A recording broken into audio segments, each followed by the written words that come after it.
Good morning and welcome to the January 21st Operations Committee. We'll get started with the fiscal year 21-26 Capital Improvement Plan, mid-year report. Good morning. Can I ask a question to start? Absolutely. Hey, ladies, how are you doing? Hello, Commissioners. Good morning. How are you? Okay. Can I just start with a question? Certainly. I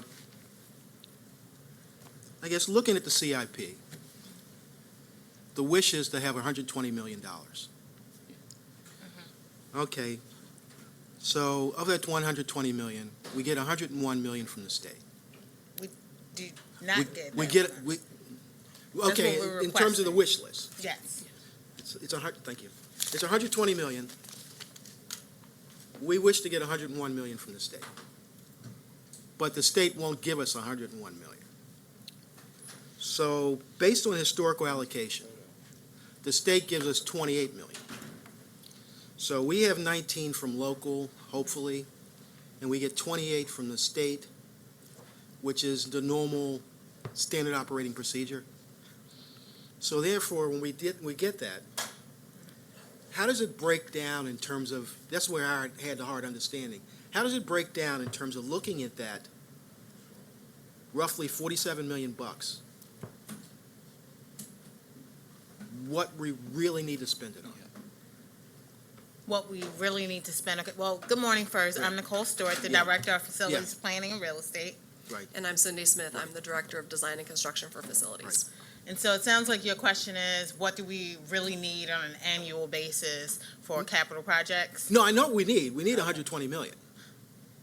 Well, I would say we request $120 million. Right. And when we put together the request, this is just a snapshot of our most urgent needs. Right. And our need far exceeds what we even request in a year. Correct. Partially because we have to provide scopes and estimates for all the projects that we submit. Right. So we try to be conservative in that we request projects that represent our most urgent needs, taking into account all that we have to do to put forward the requests for those projects that are submitted. So I guess.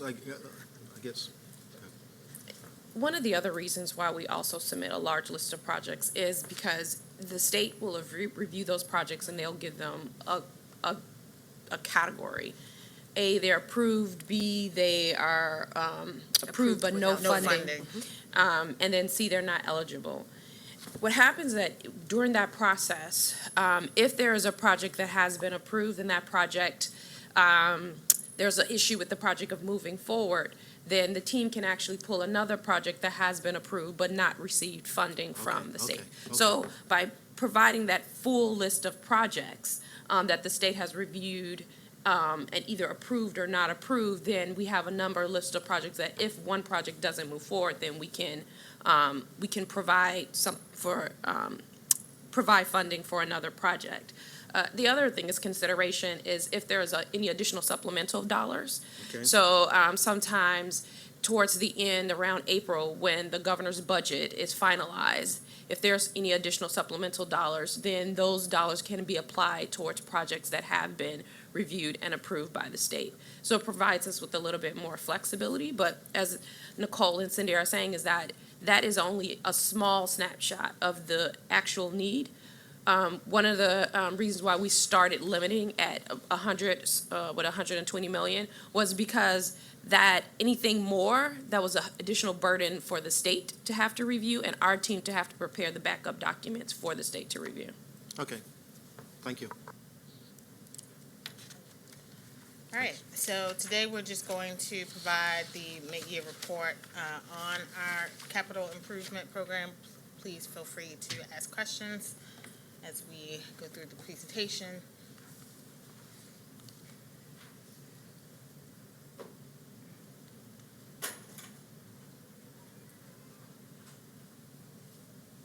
Thanks. Thank you.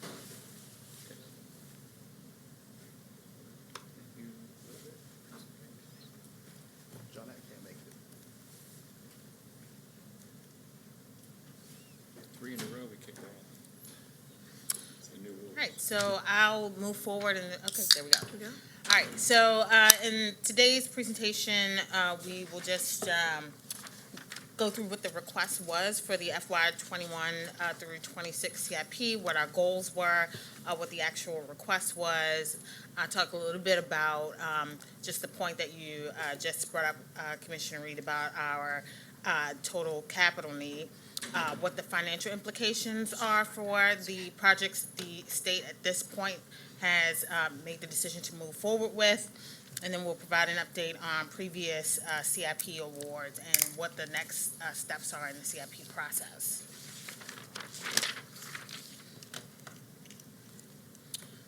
So as you know, our capital improvement program provides a six-year plan that identifies all identifies city schools' capital needs that we're requesting funding from both the Interagency Commission as well as Baltimore City. For this year, our goal was to fund our major CIP projects, including Armistead Gardens and Marie Fairing. We're in year 3 of the 5-year air conditioning plan, so we're moving forward requests for those additional AC projects. In addition, as Dr. Washington just mentioned, every year as a part of the CIP, we have unfunded projects, or projects that are rated B. So in order to maintain consistency year to year, we'll submit projects that were rated B and unfunded in the previous year. And then any new projects that come up where there might be some type of emergent need that we need to add to the CIP and prioritize for the year. This slide represents the snapshot of what our request is. It was overall $101 million in CIP funding from the state, and you can see by project category what we requested. So as I mentioned, the major projects, and then a number of different systemic projects, AC projects, elevators, fire safety, including 2 requests for building renovation of Northeast Middle School and a media center at Falstaff.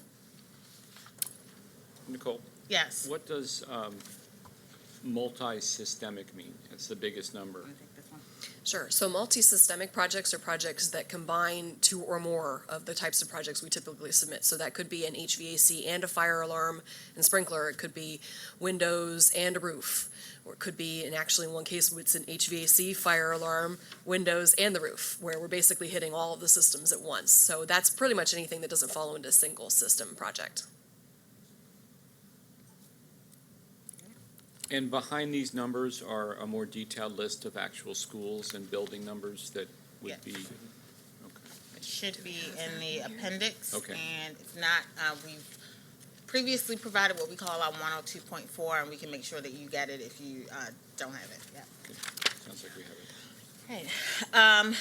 As a reminder, as we discussed earlier, we received between $28 or $29 million from the state, and so that black dotted line really represents how far our annual allocation will get us based on what we request versus what we are anticipated to receive every year. And so the gist is, once we fund our major projects, once we meet our obligations for the air conditioning plan, there's only really a sliver of other systemic projects that we're able to move forward every year.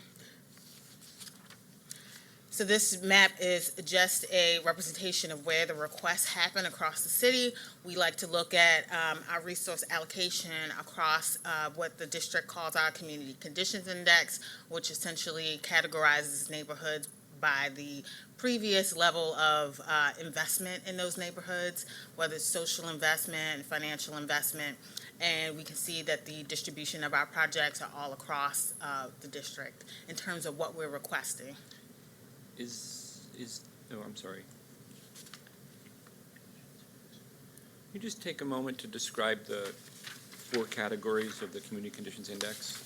Sure. So the Community Conditions Index, so it is an index that we developed in order to try to capture just what are the different conditions in neighborhoods in Baltimore City. So we look at a number of factors. We're looking at poverty, median household income. We look at neighborhood stability. So we're looking at vacancy and crime rates, in addition to issues around access, the access of for residents to supermarkets and other availability of healthy food.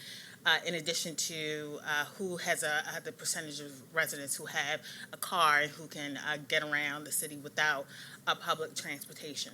And so that we defined then those different, all 55 communities in Baltimore City are then essentially ranked based on where they fall within those four different categories or I'm sorry, 6 different indicators. And then we essentially break up the 55 communities based on whether or not they ranked the lowest on those indicators. So those will be the high investment areas. So these will be areas of high poverty, low median income, low access to food, versus the areas at the other end of the spectrum, which are dark green, which represent the areas that have high access, low poverty, high median income, et cetera. So I haven't looked ahead, so if this is in the presentation, let me know, but would this be considered sort of the equity lens as well, the community conditions?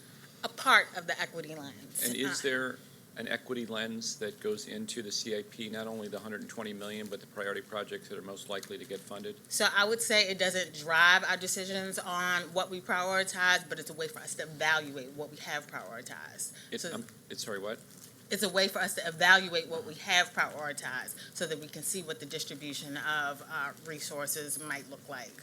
So other than the community conditions index, are there other factors that go into sort of an equity lens into the investments that we're seeking in our facilities?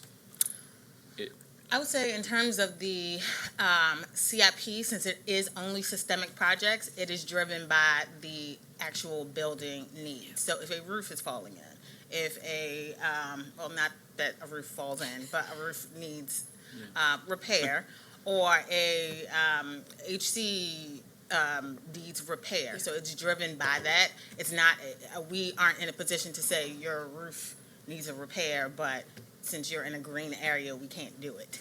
But I would say in terms of our other efforts around facilities and investments in terms of 21st century buildings, where we're talking about major projects, where we're talking about the high school plan, there are other factors. And I would say in terms of our major CIP projects, which Cindy will give a review of in this presentation, Halliburton, Graceland, the driver was in some way thinking about equity because we're trying to relieve overcrowding in the southeast. Right. And that's the same with Marie G. Ferry.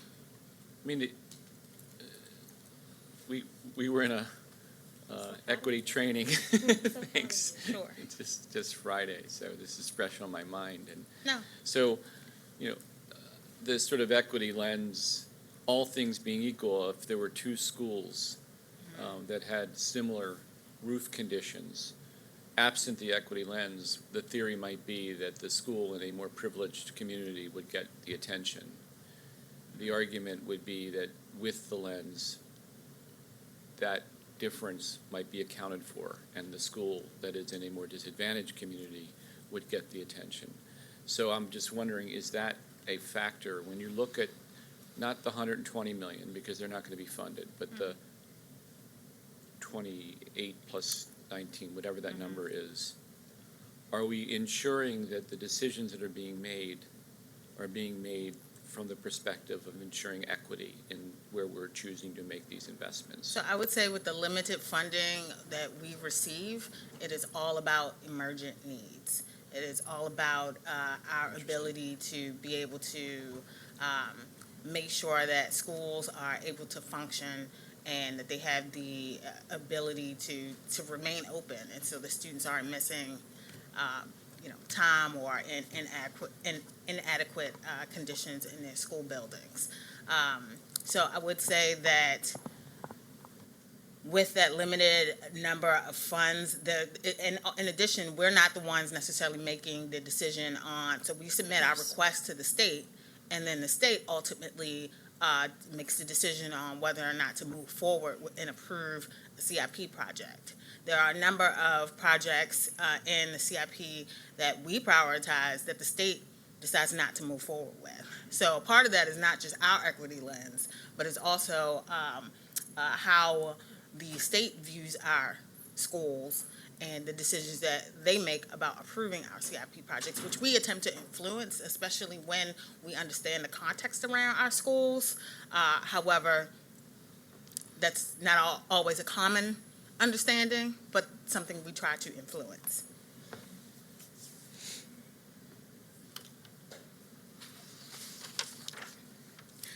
All right, and so this is just a bit out of order, but just a snapshot of, just a reminder to the public about the funds that we do receive in terms of repair, maintenance, and our capital funds. So our CIP is designed for projects that are above $200,000.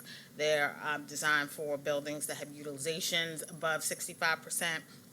And then we receive about $48 million between the state and local allocation. Our CMP, the budget annually for, the CMP, the budget annually for our operations for maintenance is about $29.5 million.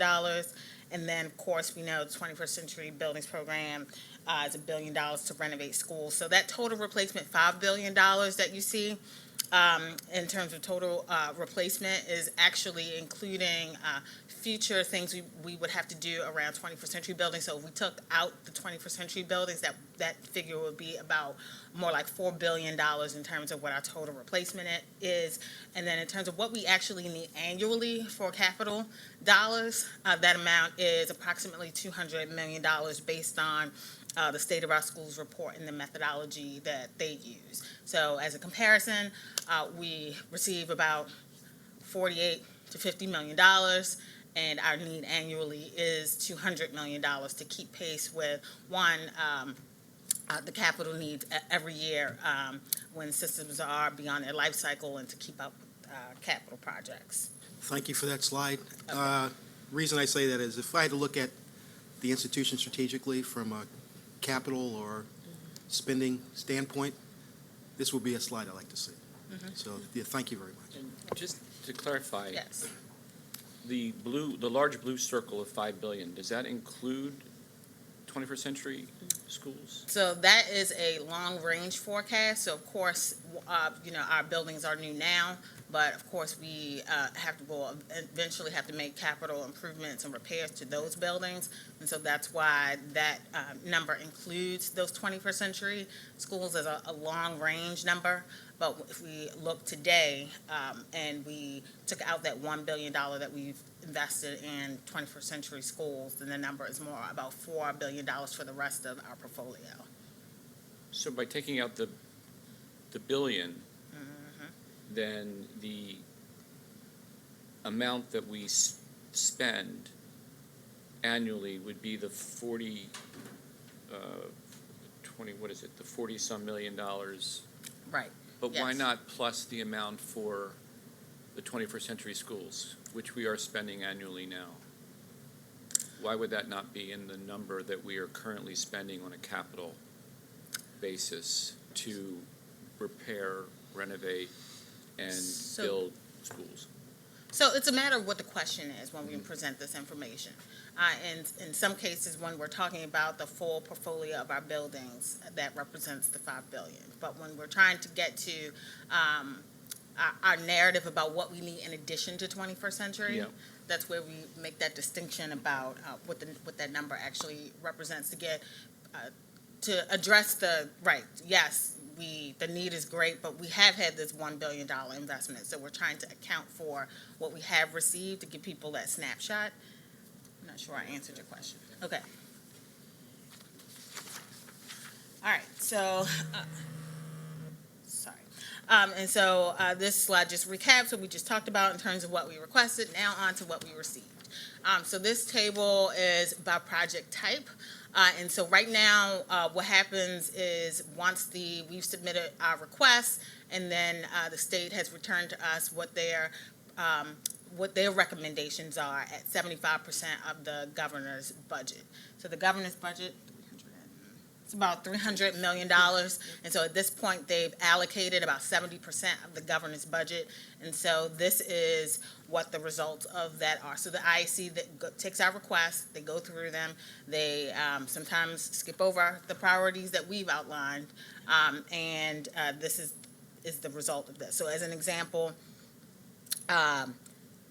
we requested 4 AC and HVAC projects in the total of about $13 million, and 2 of those projects were funded, and so on. So right now, our allocation is about $23 million, and then we're expected to then receive the balance of what the state is projecting that we'll get annually at 100%, once 100% of the governor's budget has been allocated.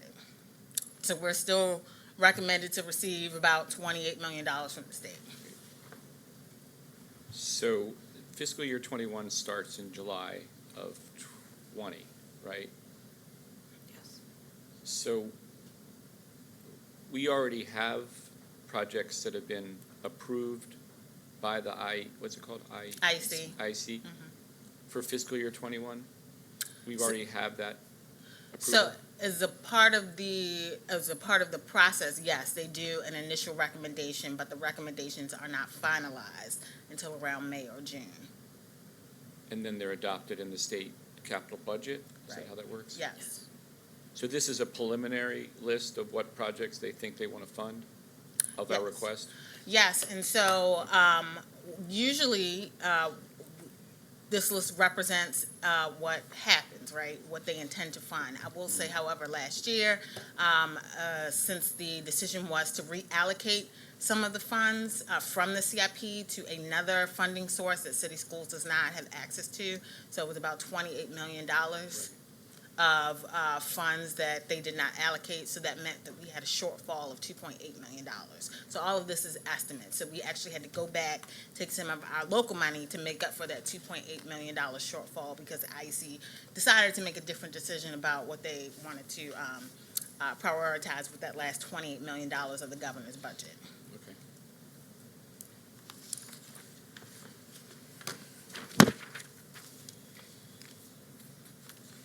In addition, in recent years, the IAC has been trying to project what the 100% would be, trying to let us know up front. Before, it was a waiting game between this point and May to determine what other project would receive funding. So they've been trying to let us know what that looks like. And so this is just a breakdown of what that 100% funding is projected to look like. And we've been making the distinction between new and recycle funds. And so the new funds that we're projected to receive, right, is around $28 million, while we do have funds in our contingency account that are being applied to projects in the CIP.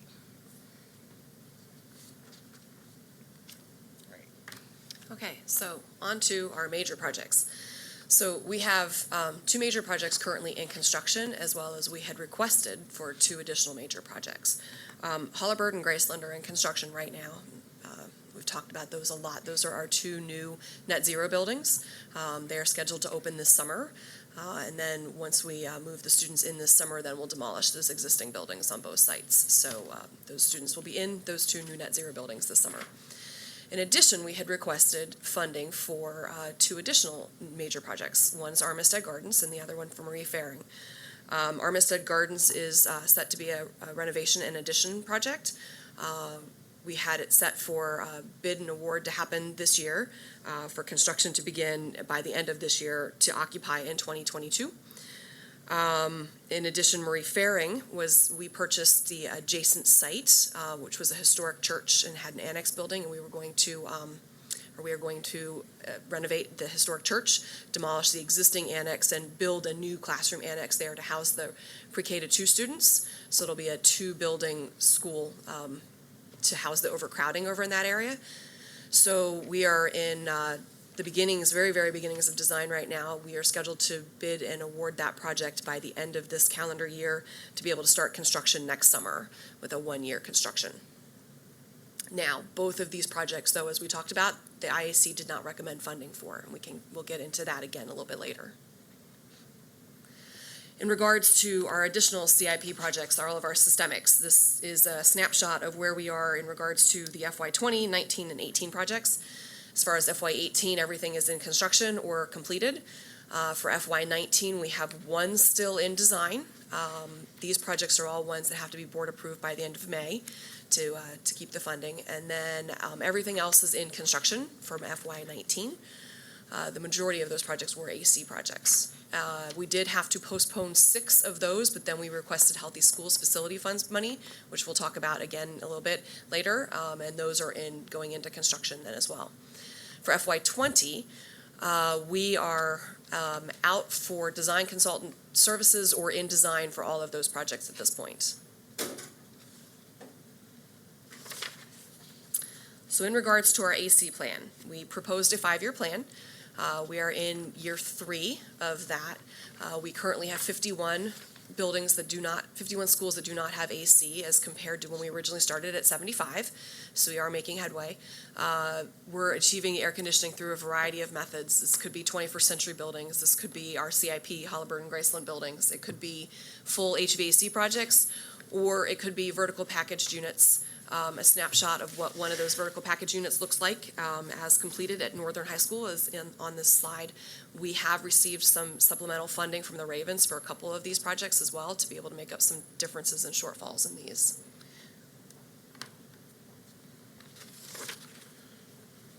In regards to other funds, we do receive money from other funding sources than the CIP. So these is the 3 that we've received funding for recently. We received some funding for the school safety grants.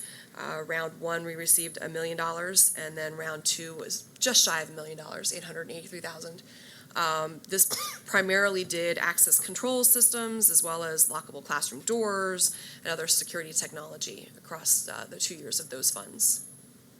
Okay, I guess back in the appendix, for the, no, you don't have to go back there, but for school safety, Yes. the school either got $1,200, $2,400, or $3,600.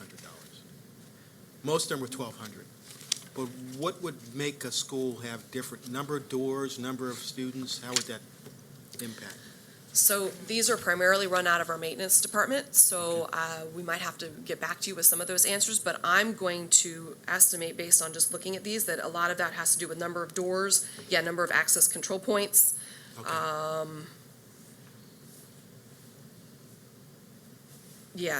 And possibly number of cameras needed. Okay. Based on what this is for, so yeah. Thank you. In addition, I mentioned earlier Healthy Schools Facility Funds. There was a $30 million fund put aside last year, and it's supposed to be again for this year as well. Each LEA could achieve or could receive no more than $15 million. We submitted 12 projects, just over $15 million. We received 6, I'm going to say 5.5 because they funded only one of them at half of the funding. We received funds for 6 projects, just about $9 million. This is separate from the CIP funding, and this we did AC projects with this. We submitted projects that were both insulation projects and AC projects, and we received funding only for the AC projects, but this funded the AC projects that we had a shortfall for in the CIP earlier. And does this show up in like slide 13? That's not just, is that just when you show us projects in design, construction, et cetera? It does not. So No. that's just our CIP? Correct. Why wouldn't we show a consolidated, I mean, the volume of work that you guys have, which you're keeping going, I think at a very impressive clip, to me should be shown sort of Sure. in a comprehensive way. We make these arbitrary distinctions because where the funds come from, but in terms of your work, it really doesn't matter. You have the same obligation and job, whether it's coming from Healthy Schools or safety grants or somewhere else. And I think Correct. it would really behoove you guys to show the public the amount of work in a complete sense, no matter the source. We can definitely do that, because you're right, we do. We do kick out a lot of work. Right. Yep. Because in addition to that, we also have what we refer to as the 15 million HVAC funds. So this Right. was $15 million of funding that was in direct correlation to that horrible winter we had 2 years ago. And so this was only for city schools, and it was only for HVAC projects. And we are in we should update this because now we only have design of 3 projects left. Everything else is either in construction procurement or in construction at this point.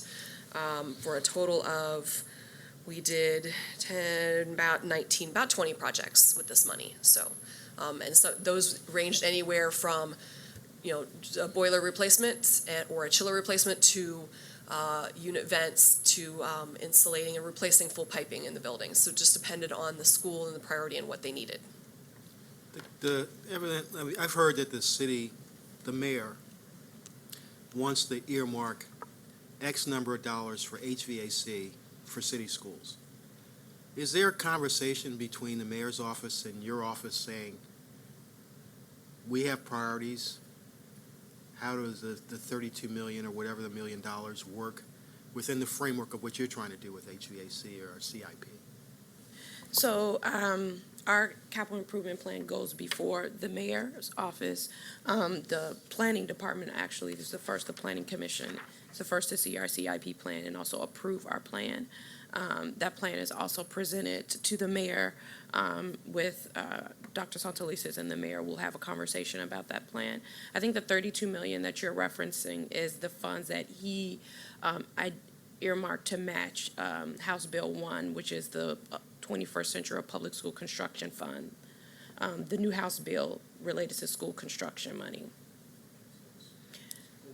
I think it's school, yes, for the new school construction dollars. So, the bill is still in conversation. We just had the first reading for the bill, so it's us still trying to digest the information in the bill to understand how it fits. Yeah.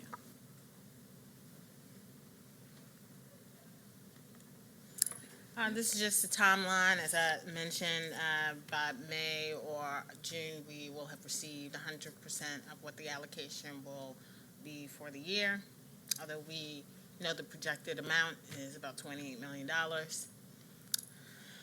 And then just in terms of a conclusion of all this and some of the challenges that we've had. Do you want to speak to this one? Sure. So the first, So we have several challenges. Number one, forward funding has been a challenge for us. Forward funding typically assumes that we have money. LEAs that have money can start a project and design a project and construct a project and then request the money back from the states. We have not had that kind of local CIP to be able to do that. We have just enough to match basically what we've currently got because the local money pays for the contingency for construction, it pays for the design, it pays for any construction management services, as well as our local match. So Armistead Gardens and Marie Faring were not approved in the CIP as far as the 75% recommendations because we had not met submitting the schematic designs by September 1. However, to have met that, we would have had to have forward funded those projects with very limited local money. We've received some notification from finance that we will be able to push those forward with some additional funding, but because of our limited funding resources, forward funding for us has always been a challenge, which has impacted in some cases some of these projects. In addition, of everything we submitted, 19 systemic projects were not recommended for funding. So, 2 of our AC and HVAC projects, which are supposed to be our priorities right now. Elevators that are not working in schools, fire alarms that are well beyond their repairable lives, roof projects, leaking roofs, windows and doors, and other systemics, which are a combination of all of those things. None of those projects have been submitted. So again, or have been approved. So again, just as we've talked about, our need far exceeds what's been funded. This is where we stand with what has not been approved at this point or recommended for funding at this point.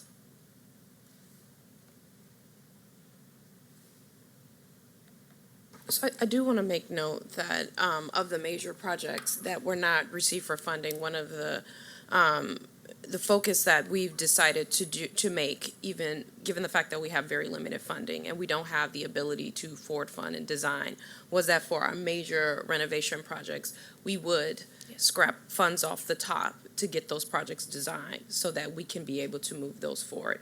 It may mean that we don't do as many systemic projects because we're trying to use those dollars to fund I will say that within the House Bill 1 for school construction, one of the things that they're now, that is language in the bill, so it hasn't been approved, it's in the first reader, but one of the languages that has been put in the bill is to be able to use state funding for design and other engineering needs. And that's something that's been very different because the state hasn't before allowed capital funding to be used to fund design for LEAs. And then in terms of, lastly, we just want to mention in the recommendation from the IEC, a significant number of our projects were rated C and D. And this is important because when we do have contingency funds, we're only able to move forward projects that are rated B, meaning they weren't approved because there was no funding. So now with more of our projects being rated C and D, if we have contingency funds, or as Dr. Washington mentioned, if additional funds become available through the CIP process, we would not be able to move forward any of those C and D projects. And as an example, in the previous, since I've been here, I've never seen that many projects rated C and D. It's usually 2 or 3 projects. And so this was just a significant number, indicating perhaps some strategy change with the IEC in terms of how they're looking at our projects. Do they give any justification for C and D ratings? So they do, however, they don't necessarily align with what we've previously submitted. So through the CIP process, we receive feedback from the IEC about whether or not there's information needed, additional things they want to know about projects, where Cindy's team is sitting down with their staff, going through the CIP projects. So just to be transparent, that those ratings were just a bit of a surprise for some of those projects. And just as a follow-up, there has been ongoing conversation at the leadership level to understand why the strategy shift around our projects. So there is conversations that are happening to get a better understanding of what the direction that they're going. Right. And that is all. Are there any questions for us? We thank you for your feedback on the additional things we can include in these presentations going forward, and we'll follow up on those things. I thank you for the presentation. I actually have questions, but I think I'd prefer, Christian, if we can maybe just set up a meeting, and I have some questions just about the state process, what's the term for the funds that? Recycle, yeah. contingency. So if we could just set up a time to meet with the two of you, it would be great. Again, I want to say congratulations, and the 3 people that are listening online right now, I want them to know that that what you guys are doing is very impressive. With the little money that we have relative to the need, you've got a lot of work going, and you're keeping it moving through that pipeline that you showed. Every year that you come here, I've been here 5 years, you're showing tremendous progress, and projects are not sitting and they're moving through, and if they're sitting, you're figuring out ways to get them going. So thank you for that, and keep it going. Thank you.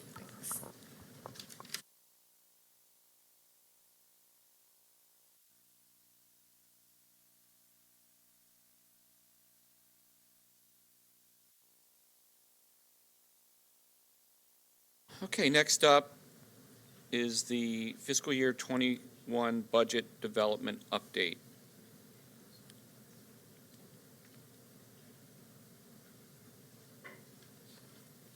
Good morning. Good morning, everyone. I am Courtney Desabé, Special Assistant to the CFO, and with me I have Wakiba Strother, Senior Budget Analyst.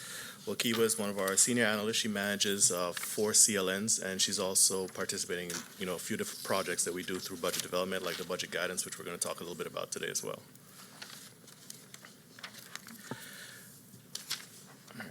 So 3 main things today. We're going to touch on a little bit on the budget guidance, on the budget launch meeting, which is new this year, and the priority survey, which we had discussed at the last Ops Committee meeting where we had the questions listed out. We have some of the results from the survey as well. All right, so we'll start with the guidance. Okay, so the budget guidance document is a comprehensive document that we receive input from the various offices, and it's based on COMAR guidelines as well as district priorities. So this is a document that is updated every fiscal year. So the process for the update, we provide each office with the prior year's document. We started this process in September. Around October, we asked for offices to provide us with any major updates that they were anticipating for the next fiscal year.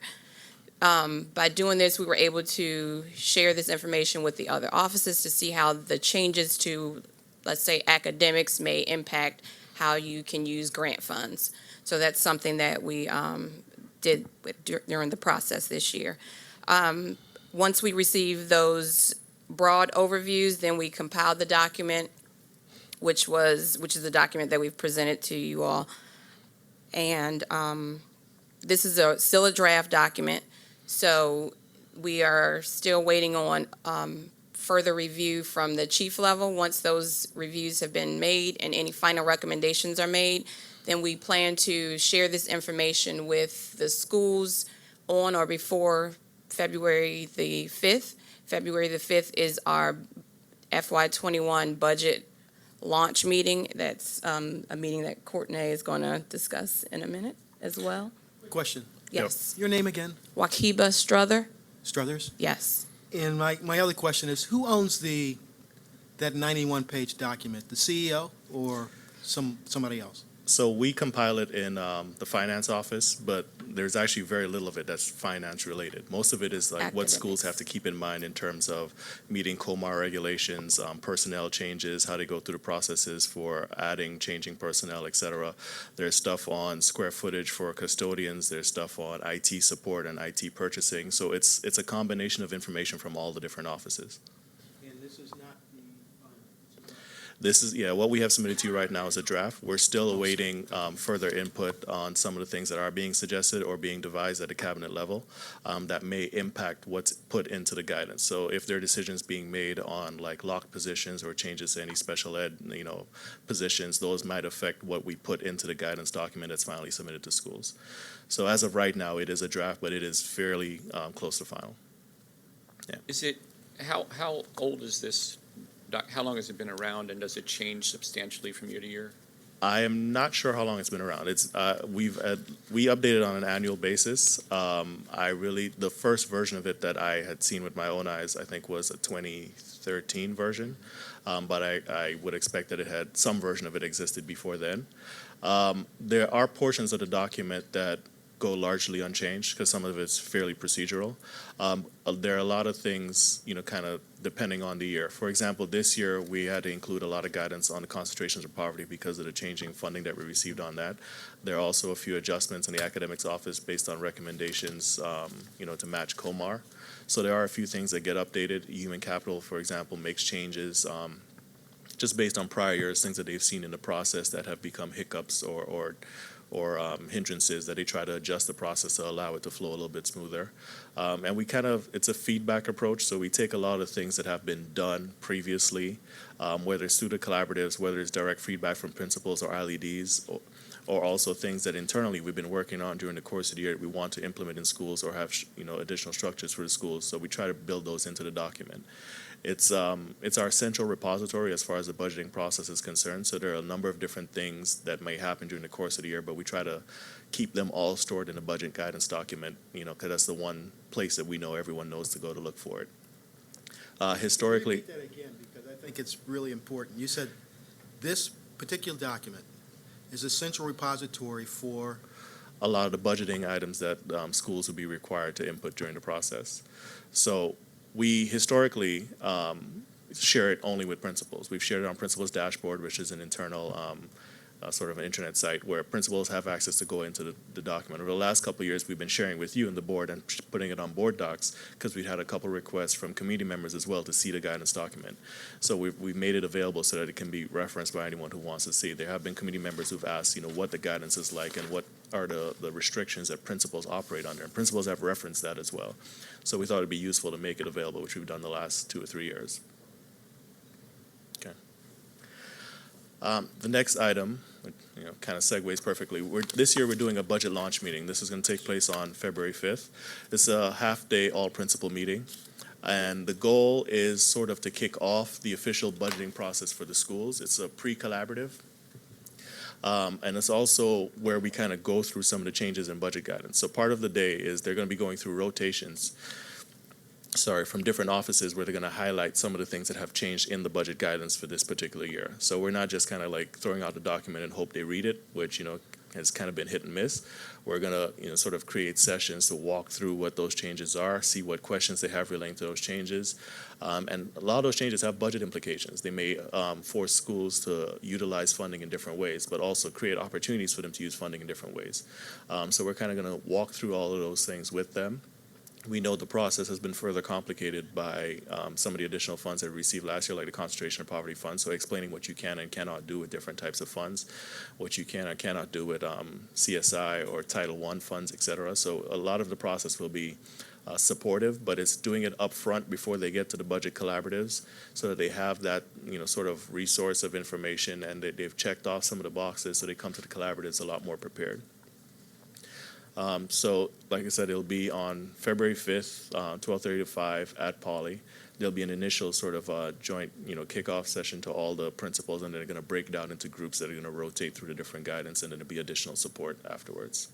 And part of that, too, is, they're going to be checking off specific things that they're going to need to bring to the collaboratives. Like they'll have to have certain portions of their SBP complete. They're supposed to have their sign-up dates for their collaboratives.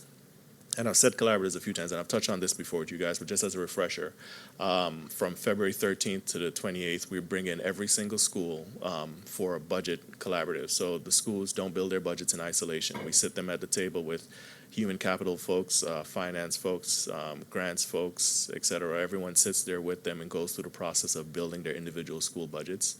So they provide as much support as possible. Usually, or historically, they would have individual pre-collabs by CLN with their ILED. They may bring in their HC specialists and their budget specialists. But through doing this meeting, we're sort of standardizing that interaction, making sure everyone has the same level of engagement for the pre-collaborative, the same amount of data that they're going to need to have on hand for their pre-collaborative to sort of make that process a little bit more efficient as well. And also on the back end to help us with the budget approval process and adhering to the timelines that we need to require for the process. Any questions on the budget launch? Okay. The next item, district priority surveys. So last ops committee meeting, I kind of went through some of those in detail with you, and I gave you the list of 32 which were presented to the community. We do have the survey results for this year, which are being shared with Cabinet as well. And as we discussed last time, that's going to be part of the goal this year is to incorporate the items that the communities provided the most feedback on or the most votes for into the budget development process for fiscal year 21.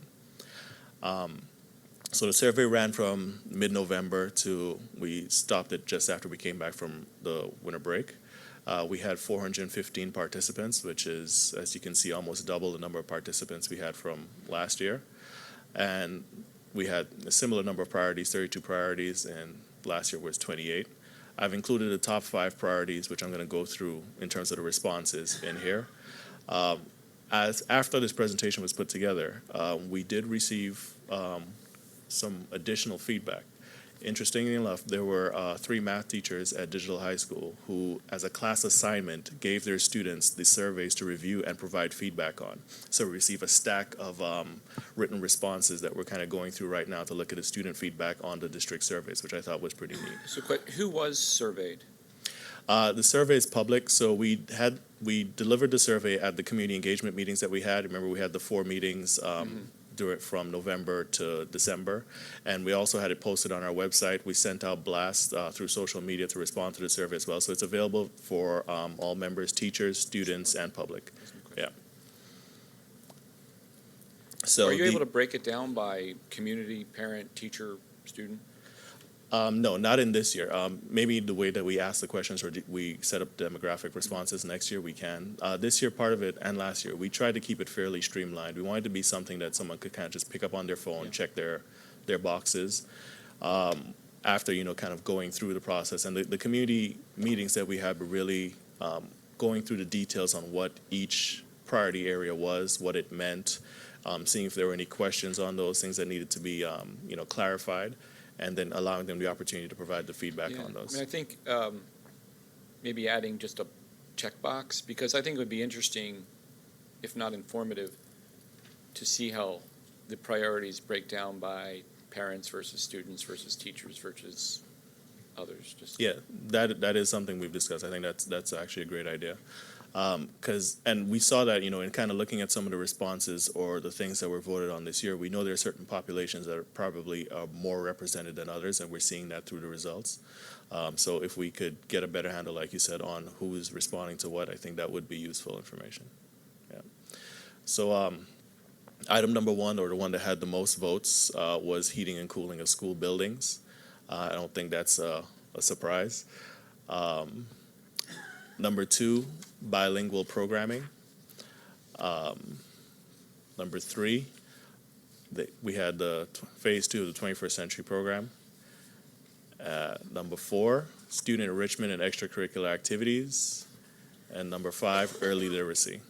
So we can provide, we're going to incorporate, like I said, the additional information that we received from the students who did this as an assignment, and we can provide the sum, both what the students provided and the original, all 32, what the rankings were for the responses to the board as well. What is the import of the outcomes? Like, you get these top 5, what does that mean? So like last year, as we go through the development process centrally for the district office, the chiefs who these areas are impacted by try to find ways within the development of their budget to include these things as district priorities. So last year we were able to show, and we did the budget presentation for the top 5 things that were voted on, how even though it was not necessarily a one-to-one relationship, how items that were built into the budget that year impacted the things that were selected by the community members. So we're basically showing that we're putting the money where our mouth is. It started, as we discussed last meeting, from us having these district discussions on budget at a point in time where it was too late to sort of make tangible changes to how the money is allocated. So by putting this process in place and giving that feedback to the central offices while they're developing their budgets, we're allowed to incorporate those into the budgets that are being built. It's interesting because you're giving an advocacy community an opportunity to organize around responding to surveys, around, let's say, for example, there's a strong advocacy for recess, and the budget impact of recess we know involves more money for. Right. And so someone could organize a campaign around respond to this survey and single shoot on this issue, and it becomes one of the top 5. And I'm not saying there's anything wrong with it, but it's an interesting way for people to get attention to and funding for projects that are organized, around responding to the survey. That right? is true. Part of what we, and that's part of what we incorporate in this, is making sure that the things that we present, we've carefully kind of thought through up front. We're not presenting anything that's not feasible, anything that's not. They pick priorities. They don't write. Right. They don't It's write not in. it's not a blank card. You Okay. don't just kind of write in anything that you want. We have the chiefs actually select the I see. priorities that they're going to be representing from their departments. So there are things that are realistic, things that can be implemented.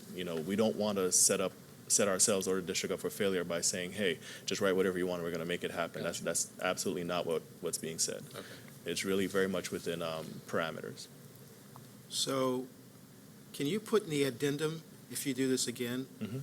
what the priorities are, the 32? Yes, So it's we can see actually that? in the presentation that we did last month. Okay, But I'll find it. we can send those in again. That's Yeah. not a problem. And my other thing is, what you're saying is, these priorities from the 5 top priorities Yep. don't drive what we do, but they're highly correlated with what we do. That's correct. So, and if last year is any indication, the items that were selected, the top 5 items that were selected were things that were already being thought of or being led by the cabinet members as well.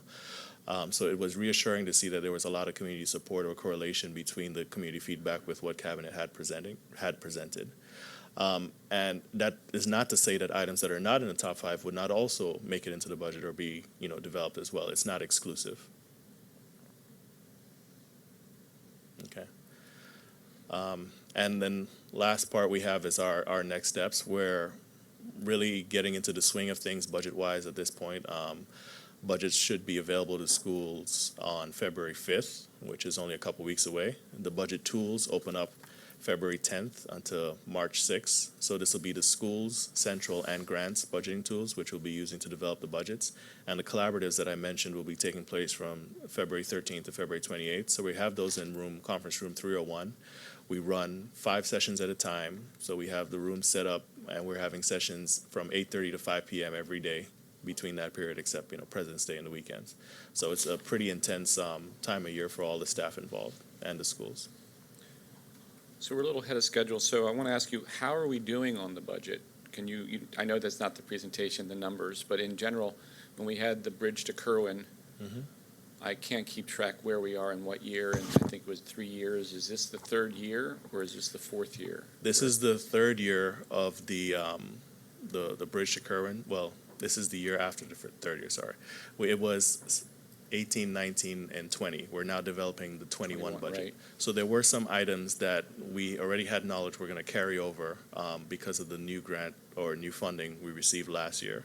So we've seen some change in a couple of those items. We've also seen a little bit of change in terms of what we expect for funding from the city as well. So last week we had a preliminary glimpse at the state aid figures, the governor's allocation for education. So what we're doing right now is actually working through those numbers and the local calculations to arrive at what our total revenue picture looks like. So that's part of what we're working on this week. And when does the board see the budget for final vote? That date is, I don't have it off the top of my head, but it's What in month? March. March? Yeah. Yeah, it's the end of March. And then it goes to the city? Yes, it does. Mhm.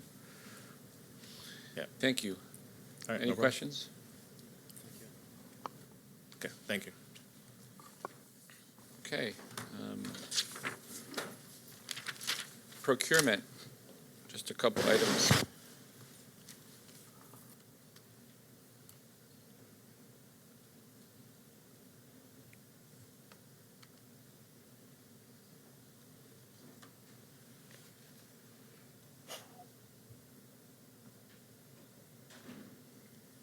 Did you see this? So, Good morning. this was- Joe Vogel, the Interim Director of Procurement. There are 4 items on the agenda for today. The first is a competitively solicited contract with Plant and Moran to provide enterprise resource planning project management consultant services. The total contract amount is $1,636,000. Contract term is January 29 of 2020 through January 28th of 2022 with 2 one-year renewal options. I have the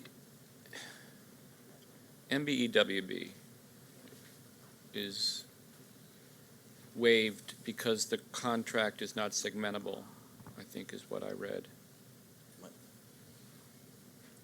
Can you talk in specifics about what is the service that's being provided and why we've concluded that there's nothing within the service that's being provided for this contract that can be performed by a minority or women-owned company?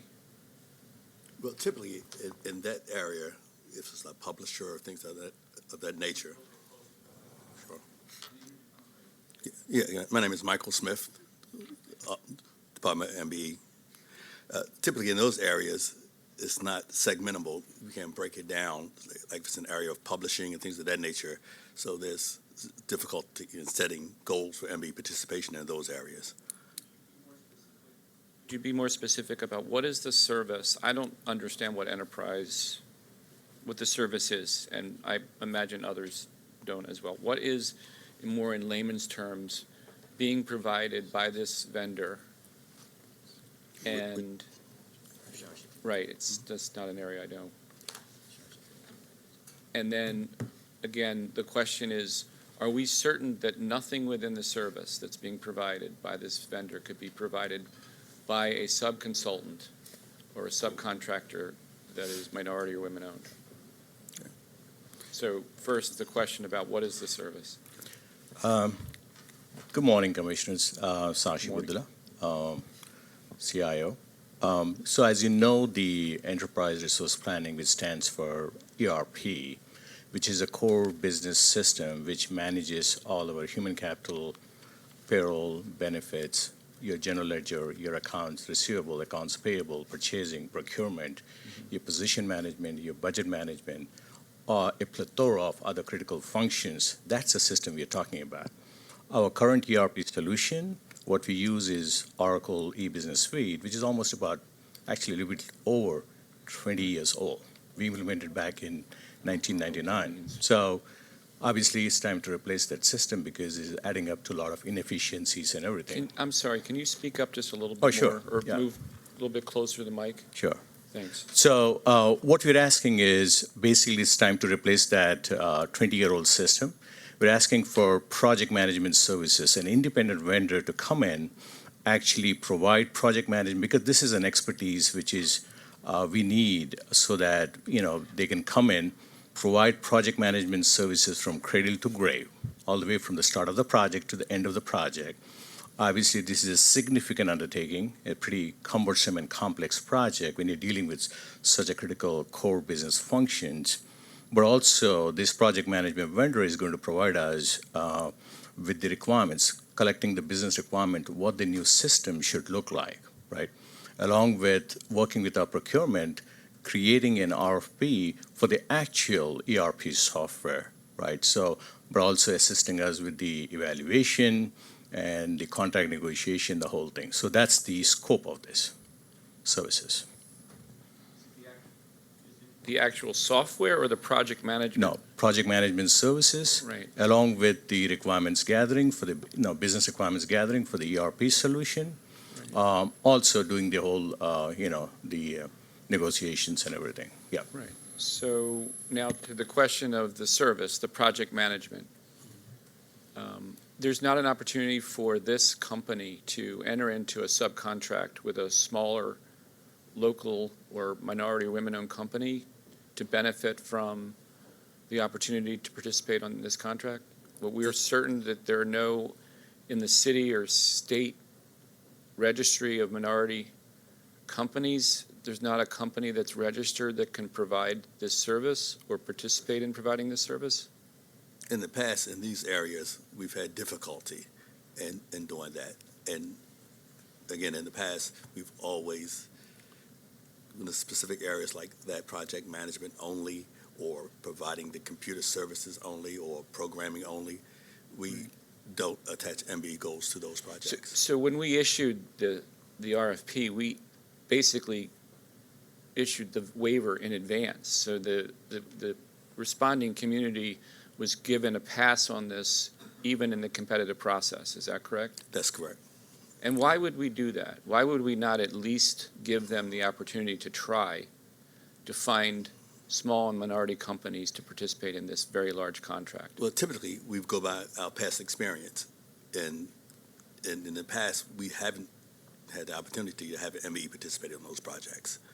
Yeah, we're definitely open to wherever we can spread the word, get MBE participation on any project. We're definitely looking for those opportunities, always. Any So questions? what would happen if we didn't offer the waiver? We wouldn't have any submissions? We don't know. We don't know whether we have any submissions, but typically what occurs, it was submitted to our office, we will review it, we will look at the database, whether it's a city project, we look at the city database. If it's a state project, we'll look at the state database to find out, are there any MBEs certified in these areas that we could use MBE participation. So the initial review occurs when it's submitted to, procurement submits it to our office. We'll take a look at it, see if any MBE subcontracting opportunities.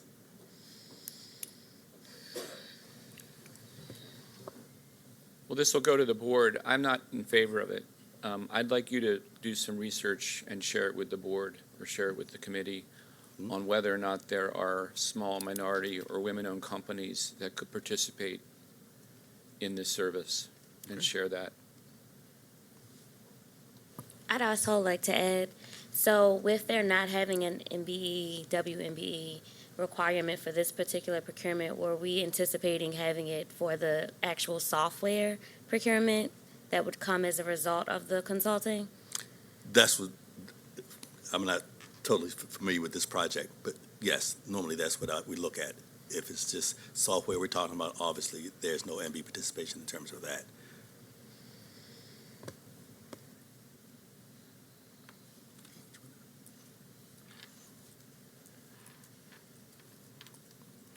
Okay, thank you. The next item is Next item. CDW. It's a piggyback of a competitively bid contract awarding to CDW government to provide technology equipment to city schools. The estimated total contract amount is $7,200,000. The contract term is January 29th of 2020 through October 30th of 2023. Yeah, so that everyone understands, piggyback means that you're relying on another competitive process having met our requirements, and then you're using that and selecting a vendor based on that. That is correct, yes. And that's another, and I don't mean to put it this way, that's another way of avoiding our obligations or requirements for local minority-owned participation, because we're piggybacking, and generally when we piggyback, we waive the obligation for. It depends what's in that particular contract, yes. So And I'm in this just- one, and in this one, there was not any MBE in this particular contract. There was not any, I'm sorry, say that again? We're piggybacking a Sourcewell contract, and Yeah. in that contract, there is not an MBE component, correct? You're saying within the services being provided, the computer hardware, the networking, the peripherals, That's all correct. that there's nothing in that provision of that hardware or the services associated with the hardware that could be provided by a minority-owned company? No, what I said was the contract that we are piggybacking is from Sourcewell. Yeah. That contract does not have an MBE Right, component. right. And so what would the alternative been to piggybacking We for would, us? we would go out and solicit ourselves. And can you talk about the relative benefits of those two options? Well, what we do is we look at, I think we probably got a much better price here, because Sourcewell is a conglomerate of a number of schools. So when they go out with a much bigger pot Yeah. than we would, city schools. So typically, we do see lower prices when a large solicitation goes out, as opposed to something that city schools would put out there. And I guess it's an either or. You either piggyback all the way, or you can't sort of do a modified piggyback where there might be some local or minority component to it. What we do is we look at a number of different piggybackable contracts. Yeah. And then we look at the one that is the best interest for city schools. And in this particular one, this one had a higher percent discount than the other piggyback contracts that we looked at. CDW, that's the name of the company? Correct, yes. And where are they located? Do you know? I do not know where their main office is. Do you know if they'll maintain an office in Baltimore? Yes, they do. They have one, or they will have one because of this They have contract? one in Baltimore. I don't know what the address is, though. I think that should be in the write-up, that they'll have a local office, or they have one already. Okay. At least there's some local component to it, Okay. which is there's local employment, Okay. local office. I would even go as far to say that if they have a local office, their local procurement of supplies, meals, things that they need to run their office should be subject to our minority requirements. That they should be buying local, they should be procuring local if we're awarding a $7 million contract to them. Okay. Okay, what's next? The next is a competitive solicited contract with Denver Elk, total amount of $1,384,900, and it provides HVAC installation and replacement construction services at Edgewood Elementary School. Any questions? Okay. And was it one more? And the last one is a competitively solicited contract with Cone to provide elevator repair, modernization, and installation services in city schools. The estimated annual contract amount is $1,500,000. The contract term is January 29th of 2020 through January 28th of 2023, with one 2-year renewal option. Can I go back and ask a question? Yeah, I posed this at the board meeting. I guess this is a tangent to the question I posed at the board meeting. But looking at the numbers in terms of WMBE and especially African-American and Hispanic, is there some way we can try to ramp up and ratchet up the ask in terms of percentages? Typically, with the state of Maryland projects, there's a formula that we use that includes the number of certified MBEs in a specific area. There's a number of non-certified MBEs in that area. And we fill in the numbers and we end up with the results. So it's not optional as far as whether we can add an additional 2 or 3% to that. Okay, because my question, going back to Denver Elk, it was 24% with sub-goals of 7% and 4%. Yes. And then you go to the other one, which is Cone, and that's 27%. So it doesn't look like they have to be hard, fast, and firm, because these are two different numbers. These two different companies, but we look at with whatever the engineer presents to us about the dollars and what areas the dollars are going to be spent. You know, is roofing associated with it? How many MBEs associated with the roofing? Is it all electric?